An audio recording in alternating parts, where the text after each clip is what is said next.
Okay, I think that we can start. Excellencies, ladies and gentlemen, dear colleagues and friends, good morning everyone.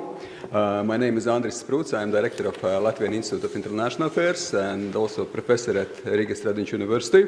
Today, of course, I have a great pleasure to welcome all of you to participate in a discussion at the Ministry of Foreign Affairs, but discussion is on EU and Central Asian relations. And actually it's not a first time we meet here at the Ministry. We had quite a number of events on Central Asia also in the past, and some of you have participated in these events. Latvia has been actively engaged with Central Asia in recent years. We have been developing expertise on the region. We are willing to cooperate and put a cooperative efforts on the EU agenda. And this was certainly one of our top priorities during the EU presidency or the Latvia's presidency of the EU Council. We also discussed the issue of Central Asia and EU Central Asian engagement in the context of EU global strategy discussion. And this event once more demonstrates that interest is continuous and lasting. But at the same time, the foreign policy, the EU foreign policy is not a solo performance. It is an orchestra, as it actually is mentioned in a global strategy. And the EU attempts to identify its global role in a permanently changing international internal environment. And of course, the heart of the Asia cannot be naturally overlooked. And the EU has reinvigorated its commitment to engage with Central Asia also in recent years. Central Asian nations themselves have demonstrated both a strong ambition and considerable potential in becoming developed, stable and interconnected societies. And Central Asia is very well placed to be the important, significant connecting hub, some would say from Shanghai to Lisbon. But let's not forget about challenges. Geopolitical dynamic in and around the wider Central Asian region is quite complex and complicated. The region itself is not always homogeneous and harmonious, but I guess it must be reminded that also EU is not always homogeneous and harmonious, especially in the last years. But importantly, the EU has demonstrated its increasing willingness to engage, seek mutual understanding with Central Asian partners, and of course it provides great opportunities for successful cooperation. And this event also focuses on the next steps, what could be made, what should be the revised EU strategy, what must be the right approaches, conceptual approaches, how we deal with, let's say, the engagement, and what are the toolbox, what are the tools as well for the engagement, and how to interact with outside stakeholders, which are quite a number of them. And clearly the partnerships are instrumental, partnerships within the EU and in a wider Euro-Atlantic community, but also partnerships, of course, with the Central Asian nations and representatives. And this event is an evidence of positive dynamic and spirit of engagement. This event is also a result of institutional partnership. The discussion is part of the Seneca project, strengthening and energizing European Union Central Asia relations. It's an EU project, EU Horizon 2020 project, research project, and we have a wide range of partners within and beyond TEPSA, Trans-European Policy Study Association in Europe and also in Central Asia. And of course, once more, and I would not name all of the organizers because quite a number of them, but TEPSA is one of the central ones, but of course there are a number of additional institutions involved actively. And on behalf of co-organizers, of course, I wish successful and invigorating event today and discussion. So, and of course, we continue also in a smaller group, but the public one, so we, of course, are very happy to involve as many people as possible. We are also being seen online, so there are a number of live online streams, and I think the easiest one is Facebook, Latvian Institute of International Affairs, and also you can ask the questions those people who are online, so through Latvian Institute of International Affairs Twitter. But now let's move to the perspectives around the table.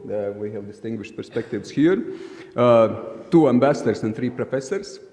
but of course also Europeans and Central Asian representatives. If I add professors, so I think 4 ones if I add myself to this one, but as a moderator, of course, I will be modest in this. I will quickly introduce speakers. Ambassador Andris Pildigovic, State Secretary of the Ministry of Foreign Affairs of Latvia, and he had various positions in Latvian diplomatic service, and he was also the head of the Chancellery of the President, and of course Ambassador to the United States. And there are some rumors as well about the next positions, which I am not, of course, discovering. Then Ambassador Peter Burjan is EU Special Representative for Central Asia and also held a lot of positions in Slovak diplomatic service and being an ambassador as well to US, to NATO, to United Nations, and being a State Secretary of Slovak Ministry of Foreign Affairs. So you have quite a number of common things with Andres in this regard. Then on the left side, the 3 professors, Nargis Kasenova, Associate Professor and Director of Central Asian Studies Center at the Kimep University in Kazakhstan. Of course, very well respected, very well known. You've been, my colleague Maris told me you've been already 3 times here. So I have impression that we met like 23 times, but of course not only in Riga, but in other places. So of course you are very well respected on Central Asian EU, Central Asian engagement. Mirzohit Rahimov, Professor and Head of the Contemporary History and International Relations Department, National University of Uzbekistan, of course also very well known, and I remember that I moderated you in 2015 during the EU presidency, but it was not in Riga, it was in Brussels, so welcome now to Riga. And last but not least, Michael Kedding, who is Professor and Deputy Dean at the Department of Social Science in the University of Duisburg-Essen, Germany. You are also the chairman of the TEPSA board, and also you lead the Seneca project, so I think you will be able to wrap it up, and I will put in a sort of research context all the discussions what we have today around the panel. So with this, I am giving the floor to State Secretary, and I should remind that it's 7 minutes, please, so that we can dynamically proceed forward. State Secretary, the floor is yours, please. Well, thank you so much, Andris. Good morning, everyone. Ladies and gentlemen, honorable ambassadors, members of diplomatic community, friends from Central Asia. It's a true pleasure to welcome all of you in such numbers and with such a wealth of experience to Riga, to Latvia. And I'm very happy that Latvia has become a meeting place for discussions, for strategizing, and also for implementation of our joint dreams and ideas. I'll try to be very telegraphic and very concrete in our assessments. We think that this is the sun is shining on us, and the weather is good, and I think the weather is good for EU Central Asia engagement. We have multiple reasons to be more proactive, and I think your presence here is a very good indication, and the number of Central Asian representatives is very positive. Just a few recent highlights. We certainly see the increased interest for regional development in the region. The recent summit in Kazakhstan is a very strong indication. The recent foreign ministerial meeting in Tashkent last fall was a very good sign. And I think 2 visits by Federica Mogherini to the region in less than 6 months is a quite remarkable sign of European engagement with the region. We have new talks with Kyrgyzstan on enhanced partnership cooperation agreement. We have signed such agreement in Kazakhstan last year. We see increased interest of Kazakhstan in OECD, and as being the newest member of OECD, we're certainly fully ready to support these kind of engagements. Speaking about modern regionalism, we are very proud to be probably the most connected region in the world. The experience of the Baltic states, the experience of the Nordic Baltic states, implementation of very flexible, very unbureaucratic regional schemes is, I think, quite remarkable example, and we stand ready to not to teach or mentor, but just to show what can be done in a quite relatively short period of time by bringing together regional dynamics here in the region.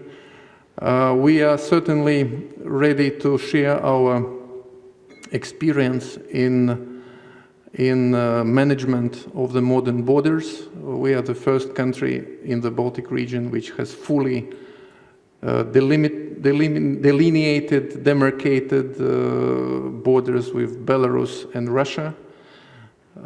Everything is in force, everything is functioning, everything is demined. It's a very green borders, very efficient, we service 65+ million of tons of cargo, and we have solved all border issues with our neighbors. And I think projects like Bomka 9 is a very good example what could, should, and ought to be done in making connectivity relevant in the 21st century. We are very much pro-connectivity. As you know, we are celebrating centennial of the Republic this year. And the slogan in Riga airport, probably some of you have seen, is 100 international flights from Riga. And we are very happy that next week we'll add one more to the region, direct flights to Almaty, 3 times a week. And together with Lufthansa, we will be the second EU airline servicing former capital of Kazakhstan. Education, EU education platform has been our priority for years. More than 1,000 students from Uzbekistan and hundreds of students from other Central Asian countries, I think, is a very strong indicator of our commitment and readiness to share our experience of transformation, how to move in one generation from a former captive nation on the wrong side of the Cold War to a fully open democracy and open society and open contributing member of world economy. Lots has been achieved, but we certainly would like to avoid ups and downs in this respect. So we focus this seminar very much on the future of EU Central Asian strategy. We certainly would like to focus debate about the MFF, future MFF, how to partner with European Investment Bank, how to partner with other stakeholders in ensuring that the positive energy of international involvement will continue beyond the current budgetary lines. We certainly are interested in continuing partnership in the addressing threats and risks what our modern societies are facing. We are quite active in the region confronting organized crime, fight against narcotics, and we certainly believe that these issues should remain also on our agenda. And we address those issues within the Council of the Baltic Sea States, which will assume presidency in July this year, and we would be interested to deal with these issues if Central Asians are interested to address them in the future. Speaking about the formats of cooperation in the future, we think that we should be more open in making twinnings and using TASIS fines and use some of the models what we have been using with countries of Eastern Partnership, with countries of Central Asian as well, and involvement of the recent members of European Union, I think, would be quite appropriate, as we do it in the countries of Western Balkans, as we do it in countries of Eastern Partnership. We think that Latvia and other Baltic countries, Visegrad countries, could be particularly relevant examples how to use funds, how to translate association agreements, and how enhance PCA agreements in practical cooperation. I would like to mention that Parliament role is also very important. We are a parliamentary republic, We report to the Parliament every Wednesday, and of course parliaments might play a different role in Central Asia, but we should not neglect them. Our speaker is in Tashkent today as we speak, and we are ready to engage both European Parliament and national parliaments to show how checks and balances can work, and how parliaments can be helpful in implementation of the policies. Environment should not be forgotten as well. We are regular members of the Central Asian EU regional formats. Will be a conference in Tashkent in June. Our Minister of Regional Development and Environment will be participating. So anything related to the clean energy, sustainable solutions, to the water management, to the electricity management is a hotly debated subject in Latvia. We are not ideal. We have made some mistakes in the past, but we certainly are ready to share both achievements and mistakes to our partners in Central Asia. I will not, I probably have missed some of the points in my official speech. That will be on the website of the Foreign Ministry, so those who are interested will be able to read the full speech. But at the end, I want also to thank all like-minded countries in Europe, on European continent, countries like Norway, as well as our friends in the United States, Canada, and other countries who have helped us a lot in focusing positive energy towards the region.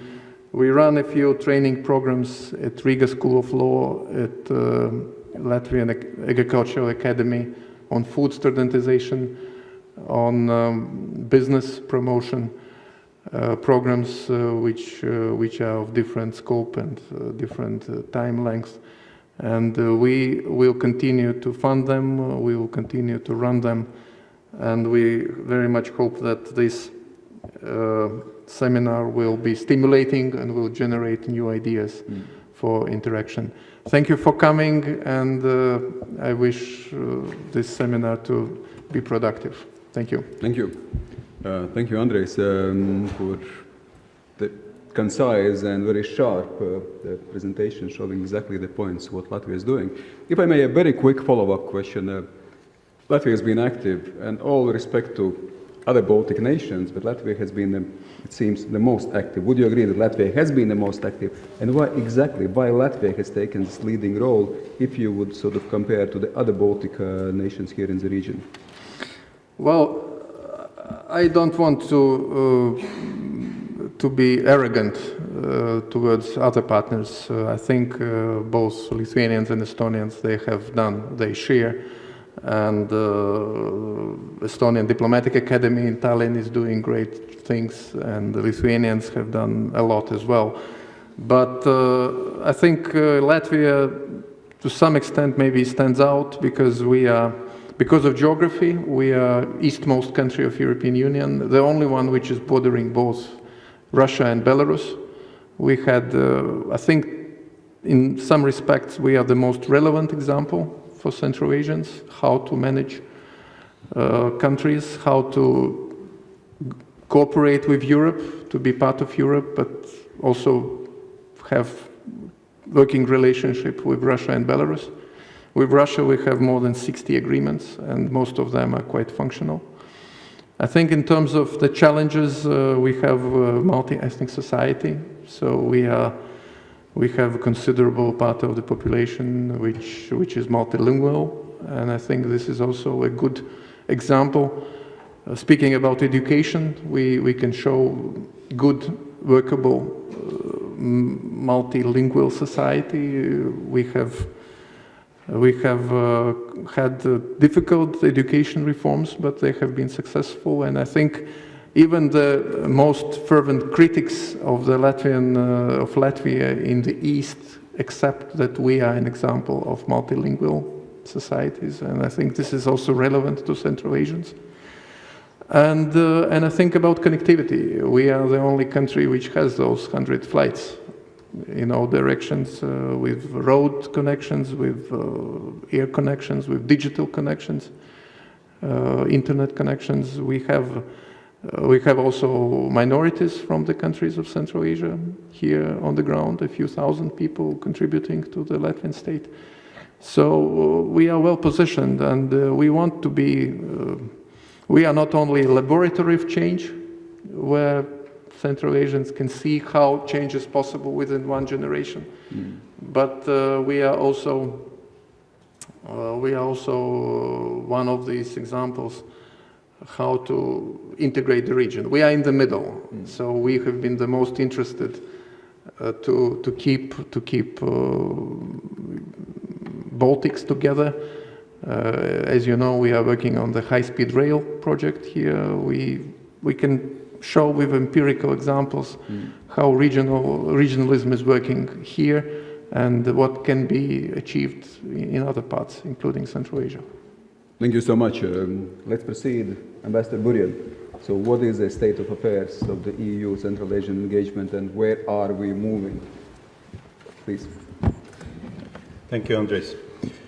I'm really pleased to be back in Riga, where actually I started my current job 3 years ago, attending a very successful and productive meeting of ministers of education of EU and Central Asia. And I have to say that really you were asking this question, why Latvia, or how it compared with others in terms of engagement with Central Asia. I think what is very important that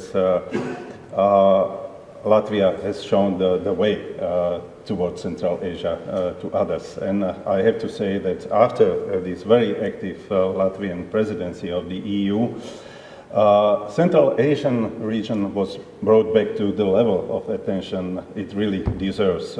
It was brought back to our radar screen with all positive but also challenging developments. So it's very, very important to underline. And after that, Andres mentioned it, we had all presidencies from more eastern part of the European Union, being it Slovakia, being it also Estonia, continuing a very important focus on Central Asia, bringing what is very important and very valuable, the experience and lessons learned from our integration processes and from our transformation. So I think they can serve really as a source of inspiration for our partners, and I hope that also the new strategy will have a very important focus on how to use this transformation and integration and sub-regional cooperation experiences more into our programs and help our partners to get an inspiration. I'm not saying they should pursue any model, but rather take an inspiration, but also possibly learn on the mistakes which we made in these processes, and maybe move through this process even faster.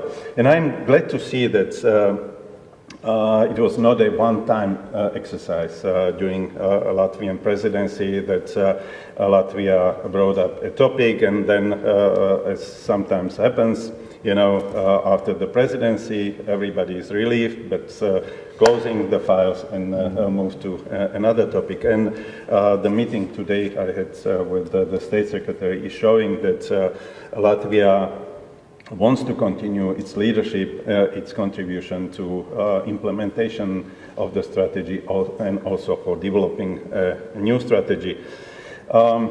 But coming back to the topic of this conference and also to the Seneca project, I would refer to our conference in February last year, when we brought together researchers from the EU and also from Central Asia to start discussing whether we need a new strategy, whether we need to do something better. And at that time, one of the conclusions was that we do not have enough research, enough evidence-based research and knowledge about the region. And that's probably networking between the researchers of both regions might contribute to shaping the policies based on this knowledge and profound understanding of the region, because some of the mistakes I believe we made in approaching the region were because we were not fully understanding all the sensitivities and details in the regional development. We are trying since the very beginning to promote a model of liberal democracy without profound I would say, preparation of the ground. And I think that's why we are sometimes disappointed. And I think the last update of the strategy, which was done under the presidency of Latvia, actually was addressing those mistakes and maybe shortcomings of our approaches, including focusing more on individual specifics and needs of our partners by not abandoning our kind of efforts to highlight the importance of regional cooperation for addressing the challenges the region is facing together. Because based on our experiences, we know that individual efforts are not helpful if you are facing a major impact of climate change or if you are facing threats coming from behind of the border.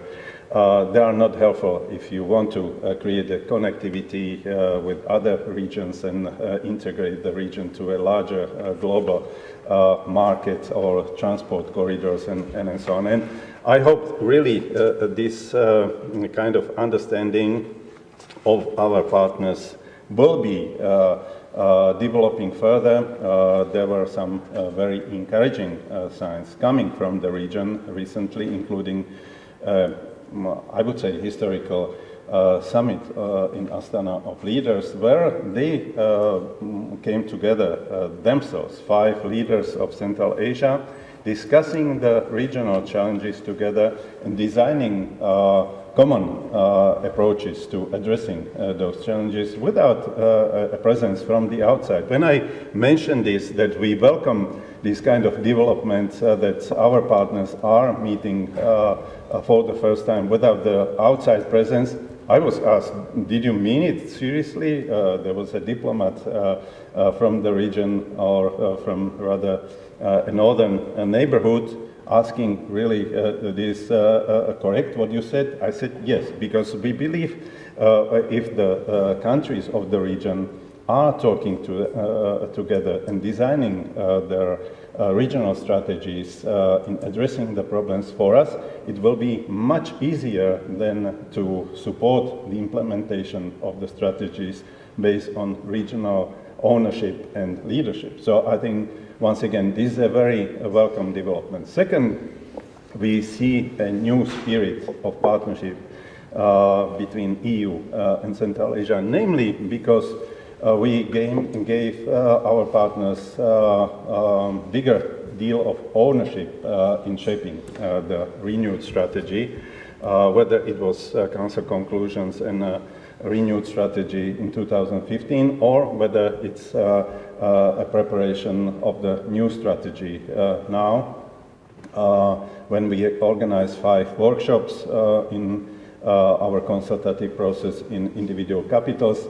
We'll then move the process, and next week in Almaty we'll bring researchers once again together to look not what the EU should do, because this was more or less a topic for the discussion in Brussels last year, but how we can do it and how we can do it better. Maybe focusing on a smaller number of priorities, benefiting from, once again, the knowledge accumulated from our transformation processes, but also identifying our place in big projects of connectivity between between Europe and Asia. And here I have to say, this is a very encouraging reaction, and I have to say, I was slightly disappointed that we are not coming earlier with our kind of clear vision of connectivity when China brought up the project of Belt and Road Initiative. Everything works in EU a little bit slower because we have to agree between 28 countries. But now in October we are ready to present the Europe and Asia connectivity strategy, which will reflect all the principles we want to support in these big connectivity projects, including avoiding certain negative practices, I have to say, not repeating something which happened in other regions where these connectivity projects increase the debt of countries through which those projects were leading, avoiding also bad quality of projects, avoiding projects which will have a negative influence on environment, because the region cannot afford more negative impact on environment, because you see day by day negative impact of climate change in the region through melting glaciers, through floodings, avalanches, and so on. So it's not something which we can only abstractly discuss. It's really happening, and there needs to be a very quick response to it. So once again, we should avoid doing anything at the expense of the environment. And second, we should provide the best technologies, not dump into the region second-hand technologies just because we do not need them, or somebody doesn't need them because of excess supplies of steel or any other articles and so on. Really, it would be very much counterproductive for what we are trying to achieve, increasing stability and security and prosperity of the region, which will then serve as an important hub of connectivity between Europe and Asia. And this is a very strategic location which needs to be properly used by our partners, but once again avoiding potential negative practices and so on. EU wants to be part of this. Once again, we also want to encourage closer cooperation in addressing important challenges, threat challenges, including increased potential for radicalization leading to violent extremism, through a comprehensive approach, because if you address this phenomenon only by focusing on repressive measures, we know it doesn't work. We want to, once again, support closer cooperation in addressing issues like water management and mitigating climate change. These are all areas which will be also fully reflected in our strategy. We want to also respond to what we hear from our partners, a call for more economic presence in the region. Here I see both sides partially responsible for a level of engagement which doesn't fully correspond to the potential existing on both sides. On our side, we want to increase and strengthen the tools and mechanisms supporting investments. We already shifted quite significant resources to investment facility for Central Asia, but what is even more important, and Andres mentioned it, we are very much supporting politically EIB to refocus on the region of Central Asia. Currently, their presence is quite marginal, but moving there with a higher speed, focusing on connectivity, focusing on sustainable development projects, including energy efficiency and many other things. So we have really a large set of tools. We need to use them properly. And here, once again, the experience of our member states I hope will be better used for also shaping and using our mechanisms like TAEX, twinning, which are still not fully utilized in our cooperation in the region. But I forgot to mention one important thing, and this is my conclusion. This was the second part where we see an important job of our partners they should do. And without teaching them, but we once again refer to our experience. We should and they should not underestimate the importance of rule of law, good governance, fighting corruption, but first of all, and very important, they should benefit from something which is now growing in the region, and it's a vibrant civil society. In all countries, I would say, of course, with certain better or worse conditions. And I think these elements are very key for their ambition to be integrated into the system of global market and transport, because the conditions, the business environment is shaped by all those elements. And we are ready to help you. Thank you, Ambassador. Thank you for the comprehensive view, the wider picture as well, and what has been done and what we are planning to do in our mutual interaction. And absolutely, I think you identify a lot of positive dynamics since 2015, since Latvia's EU presidency, but not only a number of events, a number of positive developments. And I think also you contributed a lot to these developments. So also your excellent investment in this has been very instrumental. But if I may contextualize a little bit, because if we look about positive dynamic in our interaction, certainly that's the case. But then if we put in a wider context, we see EU global strategy, I think there is not a single word about Central Asia. Would you say that Central Asia, engagement with Central Asia, it is EU priority, or it is somehow a little bit very specific niche engagement? How you would define in a wider context? Yeah, Andres, if you would read, I'm not going to criticize or anything, but just using it as a rhetoric kind of. Correct me if I'm wrong. So if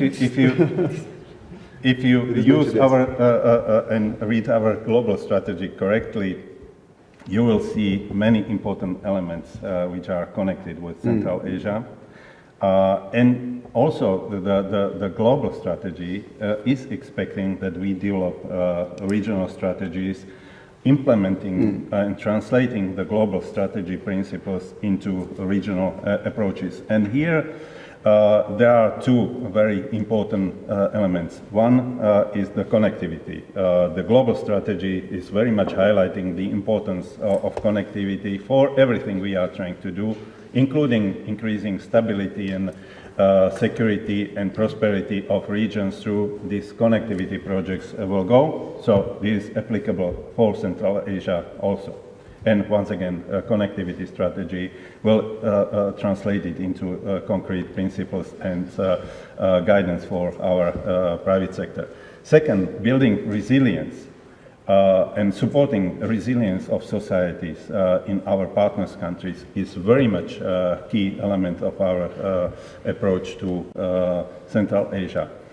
And also benefiting from the knowledge in fighting or addressing and preventing certain negative phenomena, there is importance, and you mentioned it, importance of partnerships with other groupings, with other regional entities. Central Asia, once again, is understood to be there. Once again, the ambition of the global strategy was not going to the detail, but really this a ground through which we'll be developing these regional strategies, and once again this natural step of having a new renewed strategy which will be for Central Asia, which will be fully aligned with the global strategy and also respect the needs and ambitions of our partners, is the step to implement the global strategy. So I see the positive assessment that it is a priority, and we of course move even I didn't avoid your question whether it's a priority. EU has many priorities. Some are very urgent. Sometimes we do not fully, let's say, reflect those priorities in our rhetoric. But where I see important place of Central Asia and our focus. In Central Asia, really, we see that through small investments, through our support to sustainable development, we can prevent many things from happening, actually, which are happening in other regions where, as you say, we have a priority focus, including MENA region, when addressing issue of terrorism and violent extremism. I think helping our partners in Central Asia in prevention of radicalization leading to violent extremism by sharing practices, but also talking to each other, exchanging information, might help us and them to prevent a new source of radicalization leading to violent extremism. With small investments to job creation and also private sector development, we can prevent also a new flow of migration coming from Central Asia, once again using just a small portion of money which we are using for addressing the consequences of this flow from Africa, from the Middle East. And here it's not something which is abstract. There is at least 6 million of labor migrants on the move seeking jobs currently mostly in Russia and Kazakhstan, but they would love to stay at home. So we need to help our partners through diversification of their economies to keep their people and benefit from this potential of young people for increasing the economic growth and so on. So these are things where, once again, maybe we are not very loud about Central Asia as a priority, but once again, the efforts of our member states, in particular Latvia, brought at least Central Asia to the level of attention it deserves. Ambassador, thank you so much. Let's proceed to the professor's part and also Central Asian's part. So how is the perspective from Central Asia? Mortals, yeah. Yes, Nargis, well, not mortals, the critical voices as well, please. Yeah. Thank you very much. It is great to be here. It is great to be in Riga. And as we discussed with my Kazakh colleague upon arrival, there is a very special place in our Central Asian hearts for the Baltics. During the Soviet times, that was our beautiful, wonderful, almost abroad, and the charm sort of stays. And I guess that can be added to the list of assets of Latvia and other Baltic states that was offered by the ambassador.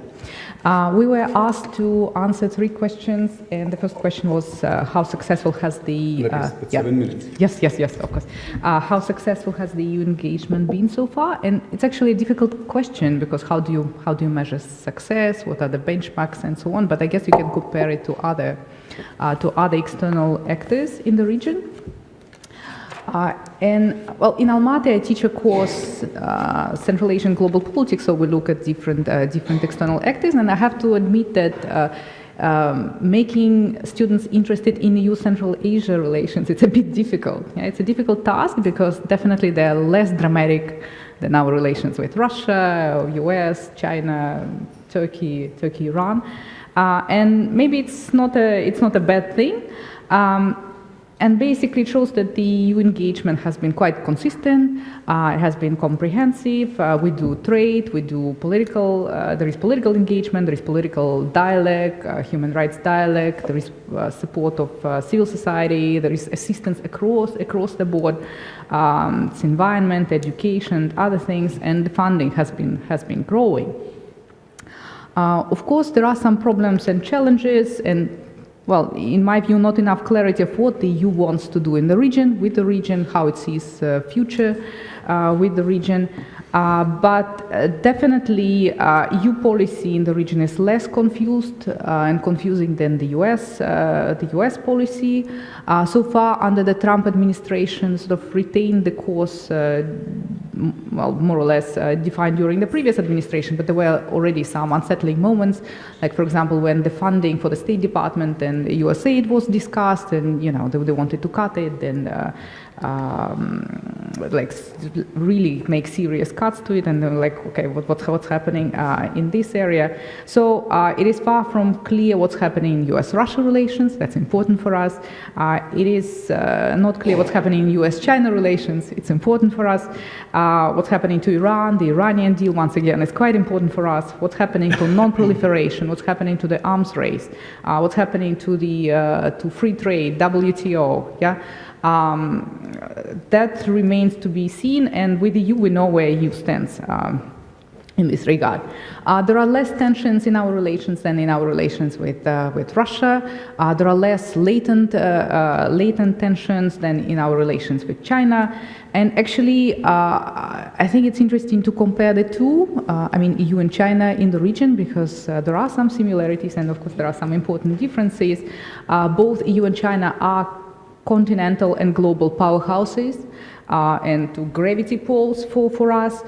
Both have a comprehensive and transformative agenda for the region. Yeah? These are somewhat different, of course, agendas. The European one is, well, of course, Europe-centered, and it's focused on promoting, creating security and prosperity through good governance, human rights, democratization. Of course, here it's a bit more cautious, cautious the approach, opening up the region, connecting the region to, within itself, and also connecting the regions to the outside better. The Chinese project is, of course, China-centered. It's China Dream-centered. It is also big on connectivity, and it approaches security through economic development.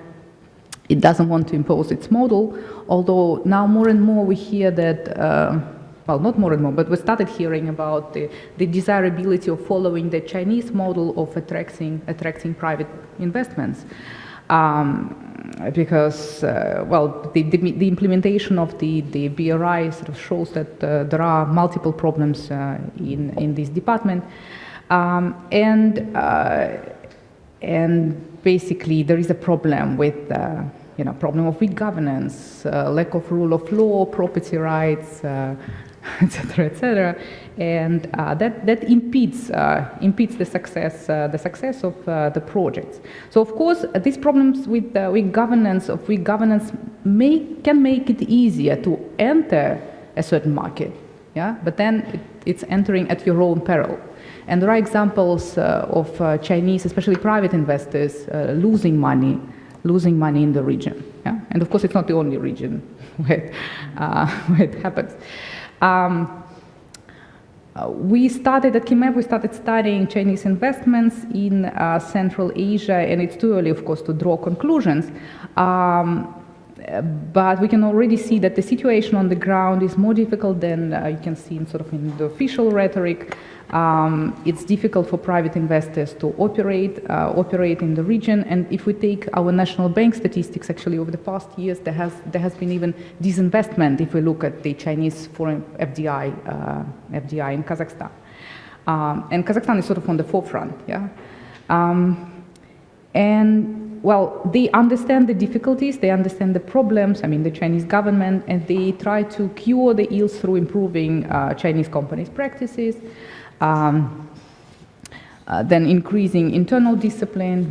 We all know about the big anti-corruption campaign.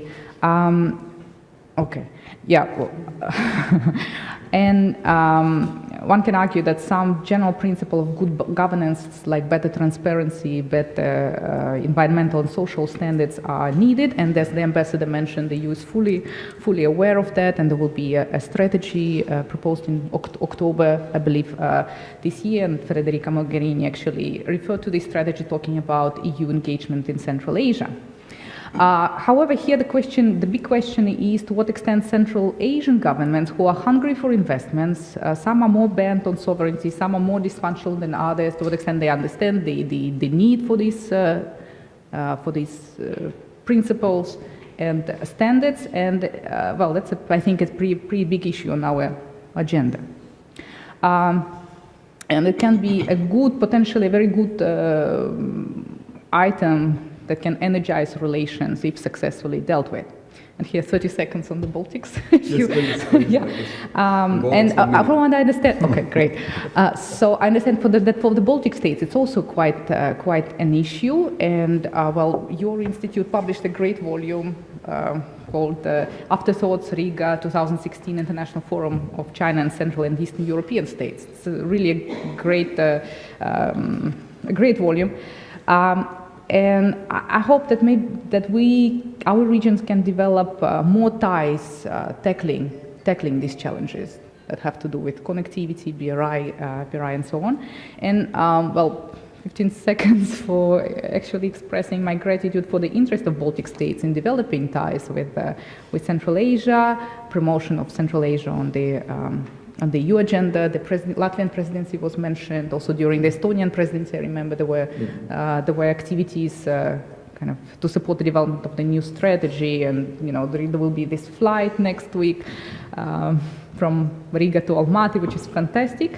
So, given our shared past, given the progress that your countries have made, given geography, given that these new connectivity projects, I think there is a lot that can be done together. Thank you.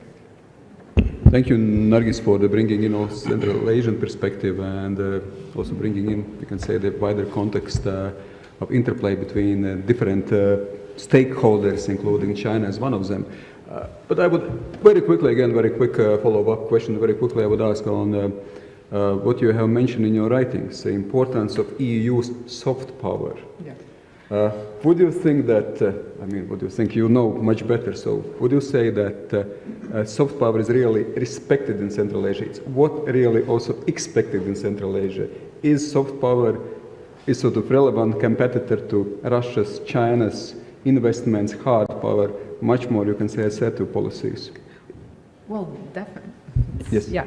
I just don't want to repeat myself, but yes, EU has considerable soft power in the region because it is seen as a role model. Yeah, we are not looking anymore at Russia as a role model. Basically, Chinese model is also, there are mixed ideas, mixed assessments of what they are doing, and we don't know enough actually about what they are doing. But I think it's important for the EU not only to maintain it, but to develop it further, and to do more. Like one of the things I think that should be done, to do more in local languages, because the role of the Russian languages is still considerable, but it is giving away to local languages. So there should be certain reformatting of the communication channels. Yeah, the younger generation, they speak local languages. Some of them don't speak Russian, and I think we need to kind of upgrade how we communicate with each other, how EU communicates itself in the region. Okay, thank you, Nargis. Let's proceed. Mirzahid, the perspective from Uzbekistan. Thank you so much. I would like to thank organizers and our hostess from Seneca and Latvia for inviting us. If I may, I would like to stop on a few aspects. The first one regarding the EU-Central Asia relation for last 25 years. Second is EU as a big actor. We think there are other actors. And third, in what is perspective. I think during the last 25 years, we saw so many transformation and changes in EU-Central Asia relation for different reasons, because the perception, different finding approaches, but we saw slowly, gradually, the relation was started improving, and symbolically, there was announced two strategy in 2007, and they extended it in 2007. German's role was extremely important, and in 2014's extension and the role of Baltic states was also important. In this regard, definitely Latvia and other countries in Latvia, Baltics is like a big door between the Central Asia and Europe, of course. And we saw so many trade and other stuff is going through the Baltic states. The trade from a modest couple of million increased it to more than 20 billions for last these decades. It's shown, but at the same time we saw the trade mostly concentrated with energy sector. It's needed to diversification. It's needed to extend it. Also, we saw the quite good educational partnership. There was a number of projects, including within the TASIS project, within the Tempus and other projects, we saw that Central Asia universities and research institutes and individual scholars participated in many projects. I myself also was participating in Tempus and in the INTAS and institutional projects. I think there was a successful story, and there was several publications regarding of this. I think this is a good story, and definitely 25's relation, I consider it as a process. We saw that Europe is facing the integration process more than 70 years, and there is a number of challenges, including Brexit and other issues. The same Central Asia, during the last 6 years already, is the process of forming new states. I think this is, we consider it as a general process of cooperation, where everyone is learning how to do it better. I will come to how we will do it in perspective in the third point. A second point is, yes, EU are starting more or less playing in 2000, after 2000, in Central Asia, the status of Russia or United States and China was quite stronger. But we see nowadays is EU one of the biggest economic partner of Central Asia. EU's investment is huge, mostly, but as mentioned, in the energy sector, it needs to be definitely extended. EU starting be a global partner in many regions, including Central Asia, is understandable. From the Central Asia perspective, it's best to keep in balance between the major actors. In this regard, for sure, EU is one of the good options, and of course, Nargis was mentioning about Belt and Road. I don't think so. The China is just missing money. It doesn't look like China. I was in last year forum in Beijing when there was more than 50 nations are gathering in the Belt and Road Forum in Beijing. All Central Asia presidents also there, and I could say it quite pragmatic coalition-based approach, which was actively used by United States, by others for many decades. In China now is the same, using the same tool and the same approach, was a little bit different style. But for sure, and for Central Asia, definitely extending cooperation with Europe in many directions, including security cooperation, is essential. And let's come in this third, in my understanding, what need for us is, first is definitely a large, strong educational partnership. Academic cooperation and joint projects on Central Asia. I think is a good example. I think it should be extended, such kind of project. It is very useful, for instance, for publication, joint textbooks, joint seminars. For instance, in Central Asia, one of the very urgent issues, one is important issues in the university system, for instance, international journals. You can find 1-2 journal in Central Asia who's internationally recognized, well, all indexed and so on and so forth. In this regard, for Central Asian universities and research institutes, European experience, of course, and cooperation will be essential. I think it's definitely need to extend public diplomacy, cultural links, people-to-people cooperation. We just mentioned about one of the limitations for us is the cooperation in the field of historical heritage. In Central Asia, we have more than almost 10,000 historical monuments, most of them in Uzbekistan, but in any case, we consider it as a part of Central Asia civilization. And here we can extend cooperation with our European partners, for example, creation of the virtual museums or virtual reconstructed monument system. So here is a very wide range aspect for cooperation. Another issue which is in Central Asia is the creation university autonomy in reality. We know university system in Europe, and for Central Asia, of course, it's good experience, and we need to work on the creation real university autonomy system in Central Asia. We are on the process. And second is definitely need to extend political cooperation and economic dialogue, including interparliamentary dialogue. Mr. Mariano mentioned about it. A Croatian economic zone with European participation. In Uzbekistan, now there's a number of economic zones with European also participation. And nowadays, for instance, Uzbekistan very much supports regional connectivity, regional dialogue in Central Asia.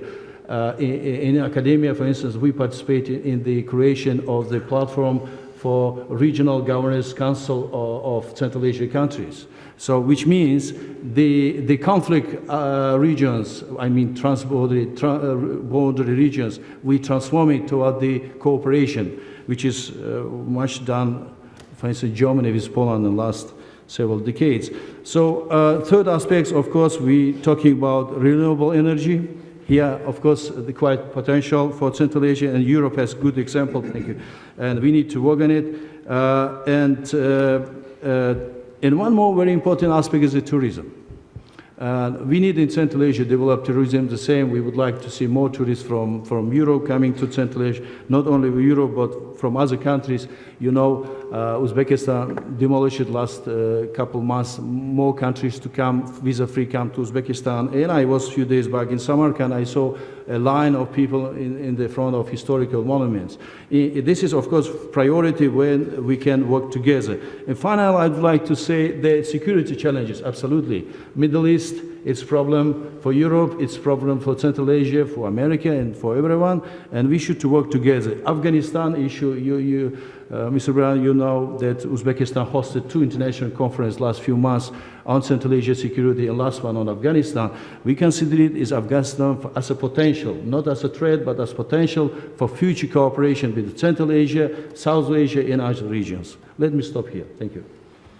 Mirsty, thank you so much for the long list of different things what we can do, and it just shows how much sort of there is potential to do and what already has been done. If I may, again, one follow-up question on a regional versus bilateral relationship. Your president, the new president, has come into the office and has been very active in sort of bringing the region, bringing countries in the region together. And I think it's an excellent development. But what the EU's policies in this context should be? Should it have a common regional initiatives, or it should more focus on tailor-made bilateral initiatives? How you would see this bilateralism versus regionalism approach?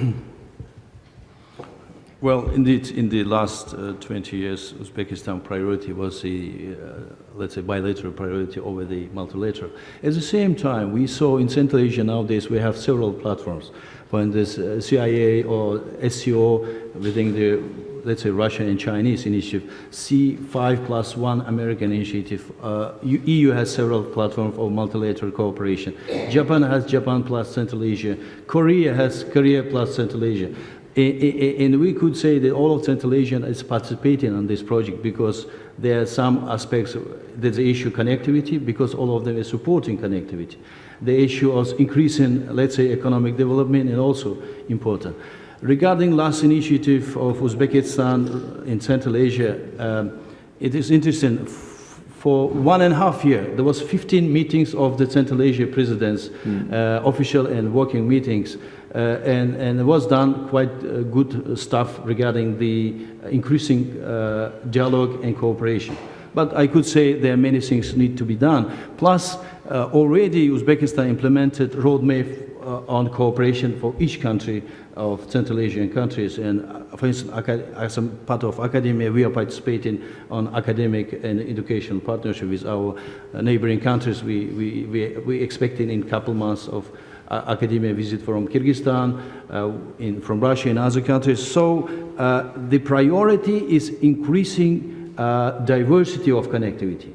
And nowadays, the people from Tajikistan can easily visit to cities, to Uzbekistan and Samarkand. So many people from Tajikistan. It's a good signal because we saw the increasing people-to-people exchange, increasing the every tourist is, let's say, a small investor, I think. Or in any case, it's very small, but in any case, it's good. So a priority for Uzbekistan, slowly, gradually, to make country the open and to increase connectivity with the neighboring, first of all, neighboring countries. And for perspective, of course, more participating or with other initiative. But in any case, I think current few years, the highest priority will be Central Asia, increasing. Nowadays, there is first time flight between Tashkent and Dushanbe. Nowadays is putting bus connectivity with Central Asian countries. It wasn't before. Everything is doing, because we can have almost 1 million tourists every year within the Central Asia, for instance. This is a good signal. And about the big platform, we will see what will be changed. But still nowadays its priority is the region. Thank you so much. And of course, if you don't have your direct flights, you can always come through Riga. So it's a nice connecting hub. Or Riga also can fly through Tashkent too. Of course, as well. Absolutely. Last but not least, Michael, wrap it up, put it in a context, German perspective, the research perspective. Okay, wrapping it up and putting it into perspective. Well, first of all, let me thank you very much, and I think everyone who came actually with Baltic Airlines, right, and the flight in prospects saw a big announcement of Almaty on a number of pages, so there was a lot of Central Asia also present when coming to Riga, and I'm very happy, very honored to be here on the panel and to first of all present you Seneca, because that's basically what this is all about. It's about bringing together not only researchers on the one hand, but actually stakeholders, which we have to define on the ground. I will come back to this a bit later, together, and to think and to become engaged into the future of Central Asia and EU relations. Seneca is composed of 12 members. We do have all 5 republics represented, I think, which is in itself already a big asset of this Horizon 2020 finance project. It will last for 2 years, so perfectly in line also with all the work the ambassador Burian and together with the member states and the actors in Brussels are investing in defining and further developing basically the relations of the future. We have on top of this a mix of researchers and policymaker organizations. I think that's also important to be underlined, because that basically will facilitate and help us to reach out not only to the academic world but also to the policymakers in Brussels, in the member states, and also obviously in Central Asia. Now, as I said, this is a broader project for 2 years, and we have a number of priorities which link perfectly well with the points you came up with. We kicked off actually in Berlin, and in Berlin it was pretty much the getting to know meeting, and we invited also the Ministry of Foreign Affairs of Germany, because Germany obviously also being a very important player in all of this, and it was very interesting in the exchange we had that Germany was clearly pointing to the fact that it has and has always been engaged also in the region since the Republic's independence. It has always continued to have a long-term interest and engagement in the area, specifically in terms of stability, security and energy supply, supporting in particular water management that came up. But actually more important, and I think that came up here as well, Seneca will help you to stop with the Christmas long wish list of things and basically help you to focus on key priorities which are demanded from the side of Central Asian partners and on top to the European partners, because that is what Seneca is about. It's about basically feeding in the input from our Central Asian partners and what they consider to be important, what they consider to be important to be followed up on the European side, and then to basically match it with what we in the European Union are ready and also equipped to basically put on the ground. So I think that became very much apparent in the discussions we had with the Ministry of Foreign Affairs also then in Germany, that we really have to, that we need in the future projects which basically can be implemented together with the Central Asian partners. I think that's very important, and that was one of the key messages, and that actually the future of the EU-Central Asia's relations basically goes directly is in contact with the recipients on the ground. And I think this is then also very nicely following up, then coming to Riga, another important actor in the field of Central Asia relations, as presented here previously. And what we do here now today for 3 consecutive days is basically to have the first roundabout on first results. We have a whole set of advisory board members, 2 of them sitting actually also on the panel, many others of them sitting here in the audience. And what we basically are aiming at is threefold. First of all, helping and recommending priorities and policy options for EU's Central Asia policies. Secondly, priorities and new forms of research and scientific cooperation. That's another key priority, and also a communication strategy. And for this, for example, we have on our advisory board also journalists very much familiar with the region on the ground, who will help us also to identify the stakeholders. Because it's one thing to have ad personam stakeholders identified, it's one thing to have organizations organized, but it's also beyond the cities. It's on the ground, it's in the field, that's where we have to reach out, and you address the issue of languages.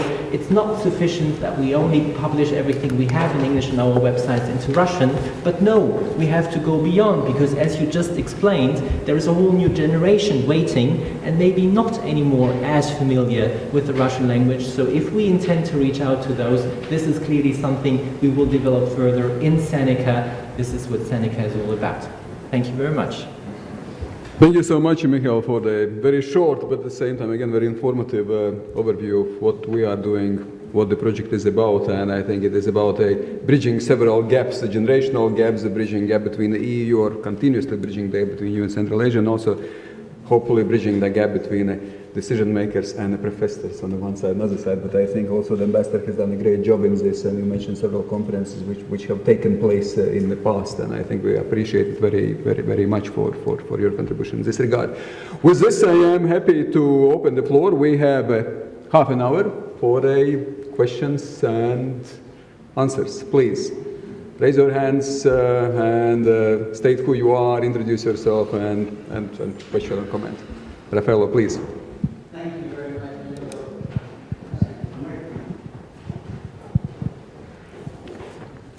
Thank you. My name is Raffaello Pantucci. I work at RUSI, a think tank in London, who's involved in the Seneca Consortium, and it's a great pleasure to be back here. And thank you for 6 really, because I think Andrew's contributed considerably to this discussion as well, presentations. I wanted to turn a point that Nargis raised back to Ambassador Burian and State Secretary Pielbags, which is the point about China and Russia and tensions with the US and EU as well, which I think in both cases are clearly going in a sharpened direction. And so I think a lot of the optimism, which I think is which is fantastic in terms of EU focusing on Central Asia and trying to do more with Central Asia, how is the EU going to manage an increasing sharpening of relations with Russia in particular, but also I think increasingly with China? And how will that impact this outreach to Central Asia? I'd be very interested to hear perspectives. Thank you. Okay, thank you. We can take some additional 1 or 2 questions so that we can all speakers involved. Yes, please.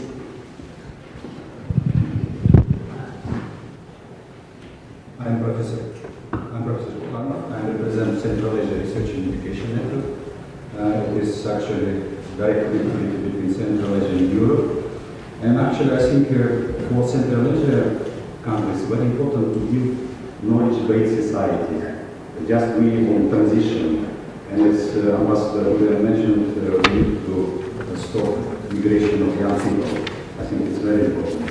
So I think this for just very important partnership between universities in Central Asia, in Europe, so it could help to build knowledge-based society in our countries. Because after the Soviet Union collapsed with a lot of financing for research, for education, in this case it really helped us. And I think from our experience of Central Asia Research and Education, we monitor data transfer And still just we're increasing, but still it's just initial stage. We have to support more. Just I think my request is to help youth knowledge-based societies in our countries. And I think the research and education network is very important because actually research and education network is invented in Europe. Thank you. Some other questions or comments? There is one question from online on Twitter. So, because we mentioned Russia, China, United States, European Union, what about Turkish role? Is it increasing and is it present, especially in terms of connectivity? So this has been one of the questions online. Let's start, I think, Nargis, let's start with you because you were directly addressed by Raffaello, but then we can, of course... Yeah, it was redirected. Okay, so let's start immediately with you, and then we come back to Ambassador. So Okay. ladies first in this case. So. Well, first, I fully agree with the point on knowledge-based society. We definitely need to develop that in the region. And here I want to actually repeat myself again. It's one of my favorite ideas that I think there is a need for European college, university, something like that in the region. Yeah, it's great to support exchanges, Erasmus, great, Tempus, great, but I think it's important to have a base, a hub inside the region. Yeah, like there is American University of Central Asia in Bishkek. Yeah, it's a great institution. Yeah, and it does more than just produce good quality students. It sort of serves as this space for academic freedom, debates, and so on. Yeah, I can say the same about my university, which was actually established with the help of European money. It was TASIS, one of the beneficiaries of TASIS. We do have academic freedom. We're overloaded with teaching and all that. The resources are not enough, but still, it's a space where you can have a free debate, and where students are not afraid to say what they think, where they ask difficult questions, and so on. So something like that I think, is needed, and something with a European kind of European agenda, with more clear European focus, and I think that starting something anew is more effective than trying to reform the existing institutions. It's very difficult to reform something that has been there for quite some time, unless you bring in an incredibly energetic rector and who has a full mandate, like what's happening with Narhos, for example, in Almaty. And still, it's not fully guaranteed that it will be fully reformed. Yeah, it's better to have this kind of European knowledge hub in the region. I know it's a very difficult undertaking, and it's an expensive undertaking, but I think the outcome will be, something incredibly precious for the region. Thank you, Nargis.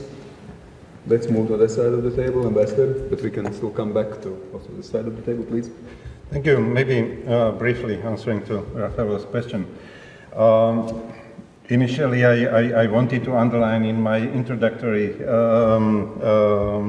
points which I made that EU really wants to avoid any geopolitical games happening in the region, and I think there is a place for everybody with good intentions in the region supporting sustainable development. And we are trying to find this kind of common interests, intersections between different strategies and projects run by China and so on. And we are also trying to identify areas of cooperation with Russia in Central Asia, in spite of certain differences and problems we have on other issues. And first of all, with China, we are engaged in a very intensive communication on connectivity. We have established EU-China connectivity platform, which is a very important, let's say, tool talking openly about problems, including those which I mentioned in the beginning. We want to,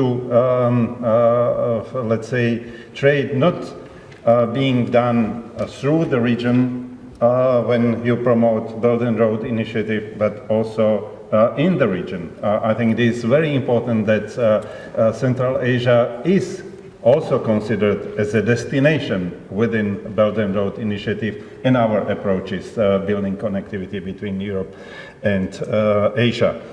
On Russia, really, there are certain conceptual differences on the concept of stability. We believe firmly that rule of law and civil society are key elements of building this stability, while Russia maybe is emphasizing some other elements of stability. But even in these conceptual differences, we have identified several areas: prevention of radicalization leading to violent extremism, counterterrorism, border security, prevention of drug trafficking, and many other things. In other areas, we also agreed that working together in the area of mitigation of climate change and also addressing certain remnants of the Soviet history, uranium tailings, and many other things. These are areas where I believe we can cooperate even closer. So once again, I see a great potential, but we need to come to an understanding that any initiative cannot be done in the region at the expense of the region. On education, I fully agree, and education is a key pillar of our strategy. We have developed several instruments for supporting the reforms of education. We are very much pleased that our partners in Central Asia have taken our model, our system of education, a certain model based on Bologna process and so on. We have several very important programs and tools for expanding this cooperation. Erasmus Plus was supported by 115 million, supporting exchanges between professors, cooperation between universities. There is also a new element of this program, creating possibilities for graduates and students participate in internships in our companies. And I believe really this program should be better used for supporting capacity building in those key areas as identified in your national development strategy. We have Central Asia educational platform working very well under the leadership of Poland and Latvia. Actually, I believe this is the most efficient platform we have. And you mentioned Karen, Central Asia Research and Education Network. I think only one problem which needs to be addressed in a more efficient manner, making sure that these different initiatives complement each other and that there is a synergy and complementarity and coherence in it. And on Turkish role in the region, maybe others will explain. We see also Turkey as an important partner for the EU in many areas. But one area which we very concretely identified during my recent trip to Ankara is common efforts in supporting private sector development, where Turkey is an example of a successful country in developing small and medium-sized enterprises and diversifying ties and also economic structures. And also Turkey as a bearer of certain European acquis in the area. We have our joint customs union. So Turkey has incorporated many elements of EU acquis into their systems and passing this knowledge to Central Asian partners through a more understandable manner. I think this might be also one of the areas where we want to work with Turkey closer. Thank you.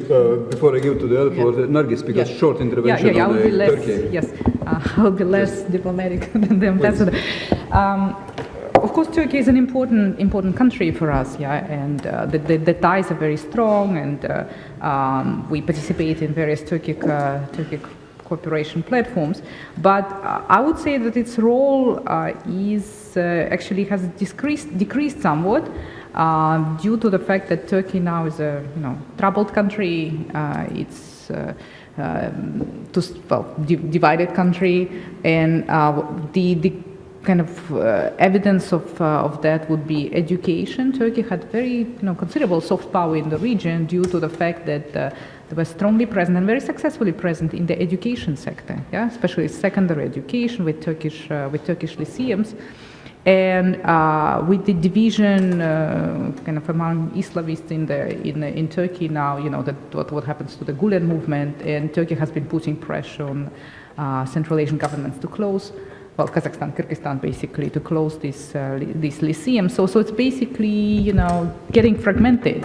Yeah, it got fragmented, the Turkish power, soft power in the region. Also, the Islamization of the education system is not something that Central Asian governments like. So I would say there has been some decrease. Andres? Well, just a few comments about the EU-Russia angle. When it comes to Latvia, our own method has been, first of all, engagement with Russia as much as possible. During the Latvian EU presidents, we initiated 2 ministerial meetings within Asia-Europe dialogue within ASEM, and we hosted 2 ministerial meetings. One was exactly on transportation, another was on education and science, subjects which we have mentioned a few times. So ministers from Kazakhstan and from Russia and China and other leaders attended, so we tried to involve everyone, to engage everyone and show that we can be open and transparent. I think we have been trying consistently with Peter and with all other like-minded countries to be transparent about our legal instruments with Central Asians. We don't hide what we are going to negotiate, enhanced PCAs with Kazakhstan, future agreement with Kyrgyzstan. We just signed last November agreement with Armenia, which I think shows quite an example how a member state of Eurasia Economic Union can have agreements including trade with European Union. We tried to engage with Belarus as well, close ally of Russia, when we hosted 16+1 summit with China. We were the hosts, and we were negotiating for more than a year with China to include Belarus as well, and showing that there is nothing to hide. This is not against interest of Russia. Anyone could gain if we cooperate. I think this transparency, openness is the right method. But of course, it's up to the Russian government and Russian leadership to decide whether to accept this partnership or not. But we try to be very inclusive with Russia, with China on those issues. If I may, just a couple of more points. A few colleagues mentioned education and journalism. Just to highlight that we have a quite interesting institution called Baltic Center of Media Excellence. And this is quite recent initiative. It's been running for about 3 years. And the aim of the institution is to promote critical thinking, to promote modern journalism, dealing with the fake news, dealing with cyber, dealing with all kinds of challenges, dealing with the media in different languages. We are facing all kinds of pressures, and I think this might be an interesting avenue to explore. The United States have been mentioned as well in this triangular, and we have fantastic cooperation with USAID here, including on some educational projects, on agriculture, on standardization, food standardization, we are one of the leaders in forestation in the world, the only country in the world which has double territories covered by forests in 100 years. Used to be 22% 100 years ago, now it's 51%. We look at forests as not only as national parks, but also as an industrial asset. So knowing the challenges of Central Asians in this field, we think more could be done in dealing with sustainable forestation. And the digital issues have been mentioned again a few times. As little commercial, we offer all services online from this building. 23 services of Foreign Ministry are fully digitalized, licenses and whatever else. So anything related to digital issues could be discussed as well as subjects of mutual interest. Thank you. Thank you. So I think that since these questions have been quite exhausted extensively, so we move to another round. I think the second and the last round, please raise your hands. Yes, excellent. So there are more hands now, please. Yes, please introduce yourself. And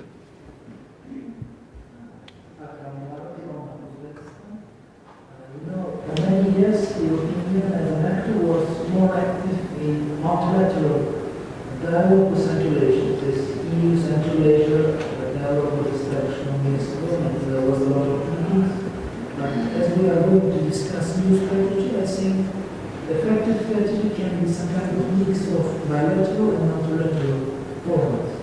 And now we see, and our panels mentioned a lot of spheres which are very important in our cooperation with the EU. Security, investment, education, trade, turnover, etc., etc.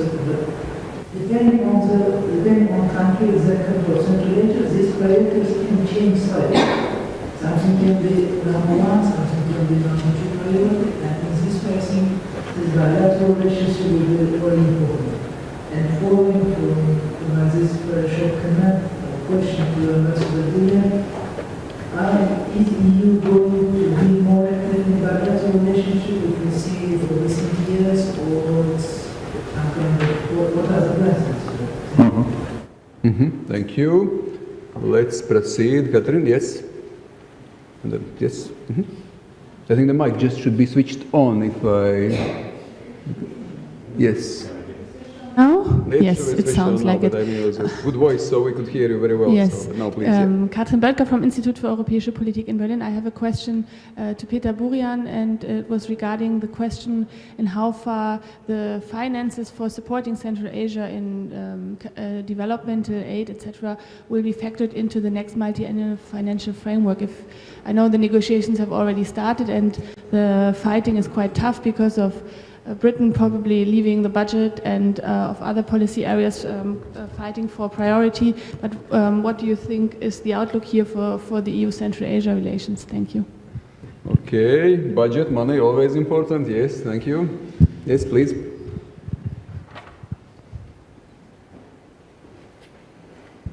And since the time is running out, so there is anyone else who would like to raise a hand?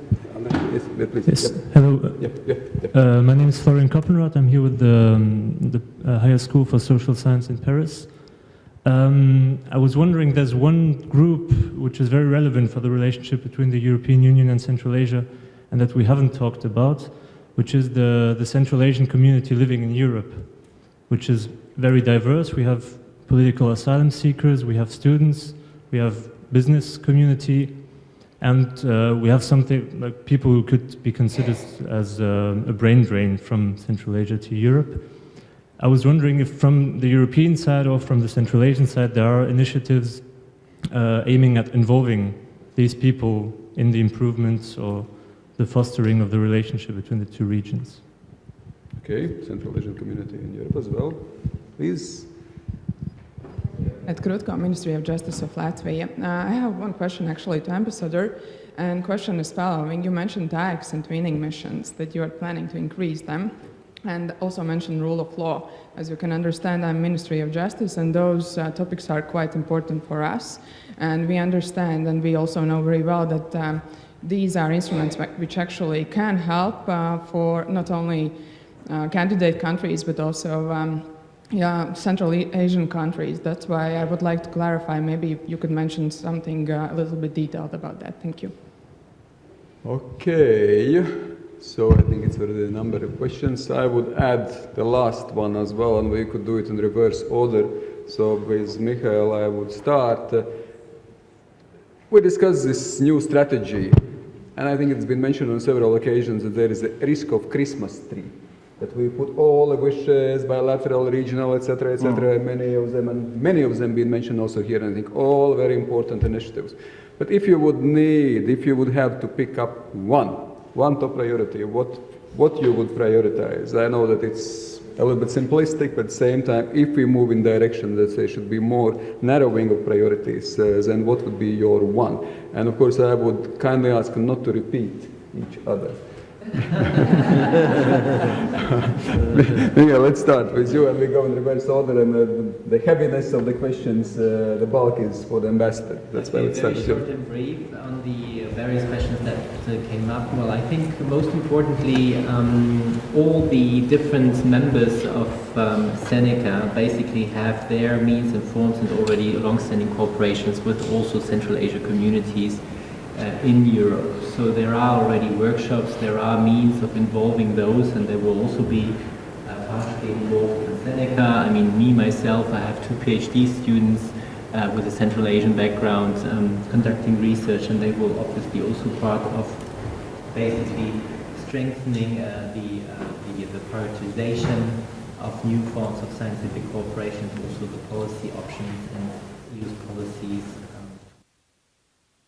Now, with the other points you mentioned with regards to, well, that involves basically also Seneca's idea to increase the capacities with regards to research. So it's also about to reach out to the young generation and to actually train them in conducting proper research and also policy advice. So it's the combination of the two, because it's, again, Seneca is not only research activity, but also we are reaching out to policy makers. And if I have to pick and choose one policy area in order to make the list not too long, I think, well, despite the fact that Seneca lists and will address many different policy areas, I think environments that was mentioned in the combination with water is clearly an area that has in the past and will in the future, not only in Central Asia, but again, in the global perspective, water, environment will be the key priorities. Thank you, Michael. Well, regarding the community of Central Asians in Europe, in Uzbekistan now is created a community of Uzbeks who's living abroad. And last week I saw the group of Uzbek scholars, experts or PhD students who is studying in Europe. They're coming and having the tour within the country. And according the president's idea is strong willing to bring people who was nowadays living in Russia or Europe, in America, bringing to Uzbekistan to creation joint enterprises or joint projects. So try to involve them to the economic development of the country. So considered one of the priority. And plus, now is on the table sending young scholars and university teachers from Uzbekistan to study abroad. So double efforts. Just one word about Turkey. Uzbekistan had last 15 years very special relations with Turkey. I mean, very specific relation, which was quite low, very low. But in coming couple of weeks, we're expecting Turkish president official visit to Uzbekistan, and the country starting increasing cooperation. What single priority? Because I am in academia, I think for me is academic and university partnership is priority, because without education, even in the environment issue, we could not make the progress. We need to educate young people. We need to create something which will be positive impact on the society. I mean, about even it could be small enterprises connecting with water or water distribution or other stuff. Thank you. Thank you, Mr. Kid. Nargis? Yes. Okay. Well, maybe making a Christmas tree. We don't need to make a Christmas tree, but to have one decoration that's very sad. That would be a sad tree. Mirzahit already mentioned education. That would definitely be on my list, but also supporting civil society, or keeping whatever openness we have and fostering that. I think that's very important, because very few actors, almost nobody does that. So I think it's very, very important that the EU continues to do that. And related to that, good governance. Yeah. Okay, thank you. Ambassador. It's extremely difficult after Nargis. I mean, because it's not meant to be easy. So. She stole all my ideas about avoiding the Christmas tree. But on a serious note, I think it's very important to combine both the interest of our partners in more economic engagement of the EU and explaining the rule of law and good governance and fight against corruption as something which is not important for us, which is important for the countries in Central Asia, being able, if those conditions are met, being able much easier to attract really high quality investments from the EU. And you mentioned this kind of phenomena, which I think even China realizes quite well, that entering easy to in transparent environment doesn't actually pay off in terms of revenues coming from those investments. And I think this realization that in case of China, which is also a good prerequisite of strengthening partnership in promoting these important principles together with other partners, that these Belt and Road Initiative projects, these huge projects, will only be successful if the environment is right for their implementation. So, combination governance and economic engagement, also for promoting rule of law and good governance. I think this could be something we could better reflect also in the new strategy. Also sharing and using the experience of countries which are success stories of this very successful transformation, combining and implementing a very comprehensive approach to transformation of their systems.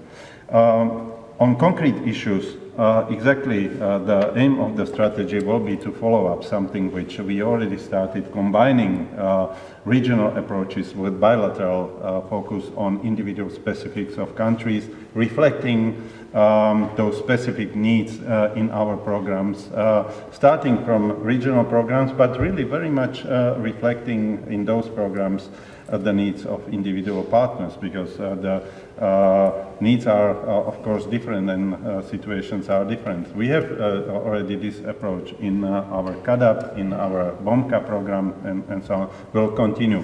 Then also, there was an idea coming from ministers during the last ministerial meeting to create even more flexible formats for regional cooperation. Wherever there is a group of 2-3 countries, we can start the program and not wait for others, but be open also for their future joining. Finances, key issue. I agree with the exit of Britain. We'll have to fix the holes in our budgets, but in particular in development cooperation instrument budget, which is a key element also for the implementation of our strategy.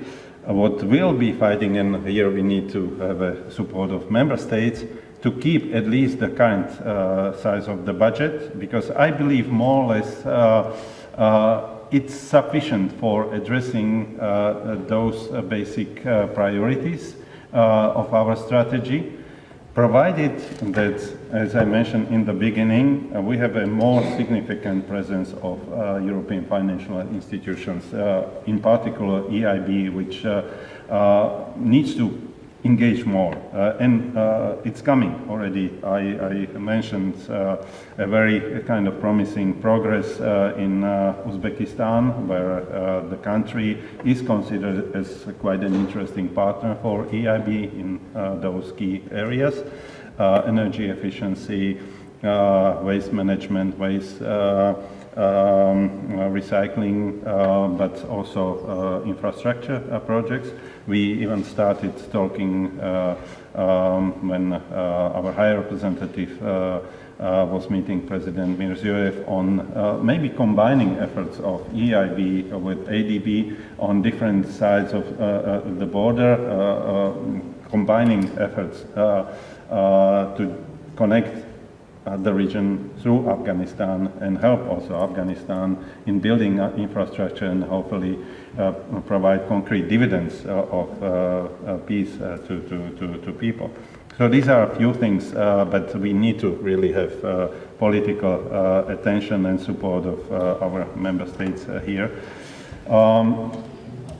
I fully agree with Mr. Rakhimov, who mentioned that it's very important to design programs for bringing the best brains back to the country. And here we also have a certain experience in Slovakia and Latvia, where we had a lot of people initially going out seeking jobs, and they got really good opportunities and also good knowledge. Now many of them are coming back, but I spoke with the Committee on Investments in Tashkent on this particular program, but also I highlighted the need, to create conditions for those people that they will see the future in the country, and also that they will be paid well, because of course everybody is also interested in good life quality, and so this is a very important element. On the question on tax twinning, how to also better incorporate rule of law in, and we'll be thinking, and we started just the discussion about a program where we would engage countries like Baltic countries and Visegrad for talking about certain elements which were elements of our success. And once again, explaining the importance of rule of law and transparent environment for attracting investments on one hand, working together, promoting tourism, not individually, but together. I see already good signs, Kazakhstan, Kyrgyzstan, and Uzbekistan working together, issuing multi-visas and so on. So these are things where I think with the support of member states, we could use better tax twinning and other partnership programs, which were mostly directed to Eastern Partnership, Eastern Neighborhood, and so on. So these are a couple of ideas, but I look forward really to continuation of this discussion in Almaty, where we'll have more or less a good space for discussing more innovative approaches towards EU Central Asia engagement. So I hope that also I will be able to pass certain ideas from this discussion next week. Excellent. Thank you, Ambassador. Thank you. And Andres, as the host of the event as well, please, some concluding ideas as well. Well, thank you so much. Thank you so much, Andres and colleagues. I think most of the points have been said.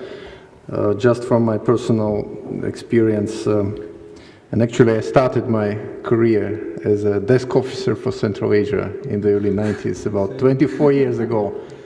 My only wish is that we have to be consistent in our priorities and in our approaches. In good times and in bad times, we see windows of opportunity today, which is good. We have to seize them, but we should not kid ourselves. It's a difficult journey. We have a lot of challenges. Afghanistan has been mentioned. We have other difficulties, but we should not be, we should be aware of them, but we should not deviate from engagement with the countries. We should not create unrealistic expectations. We are talking about 5 sovereign countries. Every country has own speed, own interests, own priorities, and we should not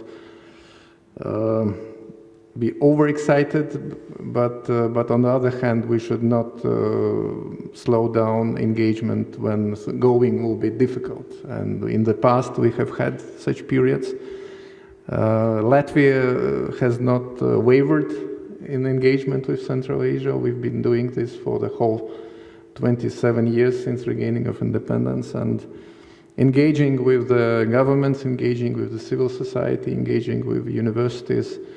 The Bologna process has been mentioned. We are very positive about that. We championed Belarusian accession in 2015 during our accession. But as I know from Belarusian experience, implementation is the challenge. So we are available. We will not deviate no matter what, but I think this consistency is important, and open interaction which is based on mutual interests what Europe can provide, but also real needs and priorities what Central Asian partners are looking forward. So thank you, and I hope to meet again and again with all of you. Thank you. Thank you, the State Secretary. Thank you, Andres. I thought that we would finish half an hour earlier, but it means that actually there is a lot of things to debate, so which a rich debate, which also reflects the richness and potential for our interaction, our relationship. So, and I think there is still a lot of things what could and should be discussed as well. I think, of course, there are a number of challenges, there are a number of opportunities, and we hope that more opportunities than challenges. Generally, what we can identify is there is a positive dynamic in our interaction. I think it is increasing positive dynamic, and also the documents that we are working right now on strategy also reflects, let us say, this positive dynamic. If I should distinguish myself, a couple of things, I think what always I hear in these formats, that mutual understanding is important. We should start with mutual understanding. Central Asian representatives always have underlined this aspect that, well, there is importance for that element, but I think it's again mutual understanding. Engagement is important. If I should underline one concrete specific and not keep my own criteria, I would underline education as a very important element in our engagement interaction. And what was mentioned, I think also by Ambassador, synergy between different approaches, bilateral, regional, practical tools and conceptual approaches, stakeholders. Of course, this is also quite a important but not easy task as well as we have identified here. This conference has, or this discussion has demonstrated evidence of willingness to promote positive agenda. I think there will be additional event next week in Almaty, so some of you will be there, so of course I wish success also there. We can continue our debate at the lunchtime, so everyone is invited for the lunch at Pullman. So if you want to have a more informal environment, everyone is invited. And concluding with this, of course, I must say thanks to the audience, especially the people who asked, but not only, the people also who thought with us together, to the online watchers, to the partners, institutions who have made this possible, and to the speakers who made this event rich and invigorating, so that we continue our thinking on how to promote EU Central Asian agenda and engagement and mutual understanding. So thank you so much. So please join me in the last round of applause.